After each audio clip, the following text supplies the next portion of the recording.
melawai.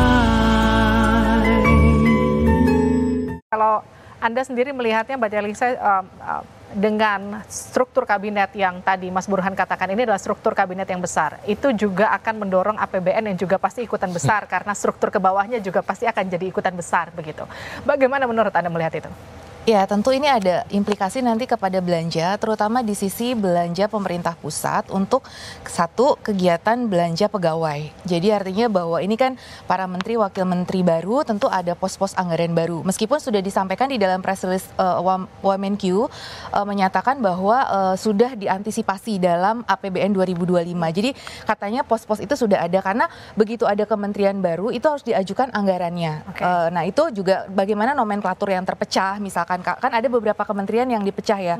Terus nah itu agak membutuhkan waktu juga koordinasi dengan Kemenpan RB dan juga Banggar di DPR. Jadi itu bagaimana mengalokasikan anggaran-anggaran karena ya di starting point pertama benar harus bekerja, cuma kadang memang ada proses administrasi yang harus dijalani ya. Jadi nah mudah-mudahan administrasinya ini tidak terlalu lama nih proses dari perubahan ini. Nah, terus kemudian bagaimana ketersediaan dari anggaran negara itu sendiri. Jadi tentunya itu harusnya sudah dipertimbangkan ya dari kan kita tahu ya presiden sebelumnya itu di era Pak Jokowi itu adalah 34 kementerian lembaga. Nah ini kan kita lagi nunggu nih jumlahnya berapa.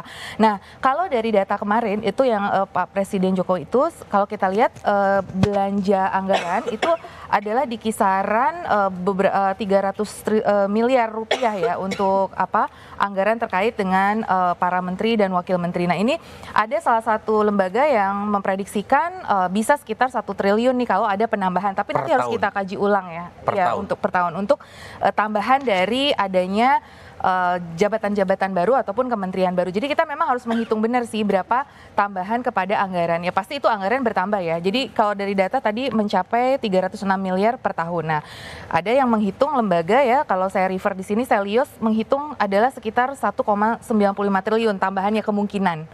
Nah, berarti kan berapa kali lipat tuh meningkat dari 3 ke 1,95. Tapi kalau saya sih melihat mungkin nggak sebesar 1,95 ya. Kalau hitungan saya mungkin kalaupun misalkan dari 34 bertambah ke taruhlah misalkan 49 ya. Jadi di situ ada tambahan berapa belas kementerian lembaga. Nah itu berarti di situ mungkin akan meningkat sekitar 3 kali lipat. Nah itu ya mungkin 1 triliunan lah ada tambahan di situ. Jadi ya nah itu belum termasuk pegawai-pegawainya ya. Ini kan baru bicara menteri dan wakil menteri. Anggaran untuk tunjangan jabatan dan gaji pokok dari para menteri dan wakil menteri tersebut. Jadi itu mungkin perlu betul-betul diestimasi dampaknya itu. Tapi mungkin sudah dipertimbangkan ya selama itu memang bisa mendorong pertumbuhan ekonomi kita lebih lagi, gaspol lagi ya. Sebetulnya pengeluaran yang dikeluarkan itu ya tidak masalah gitu. Asalkan memang menghasilkan yang... Asal menghasilkan juga besar. Iya.